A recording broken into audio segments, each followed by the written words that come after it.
Now come to the J&K first. There are total 90 assembly constituencies, of which 74 are general, SC are 7 and SC are 6, ST are 9 and SC constituencies are 7. ये delimitation के बाद reservations जो provide किए गए उनकी कहानी है। अगर इलेक्टर्स के डाटा के बारे में बात करें तो J&K में टोटल 87.09 लाख इलेक्टर्स होंगे, जिसमें लगभग ऑलमोस्ट इक्वल 44.46 लाख मेल और 42.62 लाख फीमेल वोटर्स होंगे। बड़ी अच्छी स्टोरी ये भी है कि जिस तरीके से यूथ ने पिछली बार भाग लिया इलेक्शंस में, इस बार उसके बाद फर्स्ट टाइम वोटर्स भी होंगे अराउंड 3.71 लाख, और टोटल अगर वोटर्स को देखें तो 20 lakhs and above would be the youth, and we want to focus on youth as ambassadors of our elections.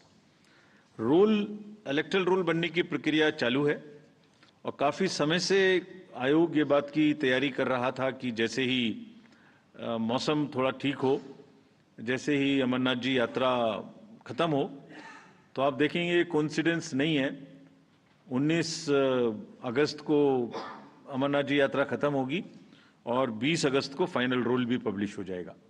So it has been a work in progress to synchronise every activity in a way that we do not make any delay in doing elections in J&K, and this is what we announced in J&K in Jammu when we were there in March.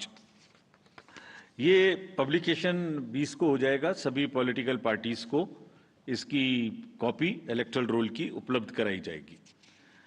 अगर polling stations के बारे में देखें तो total polling stations J&K में 11,838 होंगे, जिसमें locations होंगी, जिसमें एक जगह पर 2 या 3 भी बूथ हो सकते हैं, तो टोटल लोकेशंस वुड बी 9,169, जिसमें अर्बन एरिया में अराउंड 2,300 और लोकल रूरल एरिया में अराउंड 9,500 बूथ्स होंगे।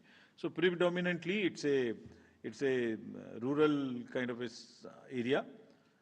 एवरेज वोटर्स पर पीएस वुड बी अराउंड 735, और हम जैसे हर बार करते हैं यहाँ भी वीमेन मैनेज्ड, पीडब्ल्यूडी मैनेज्ड और मॉडल पीएस बनाएंगे।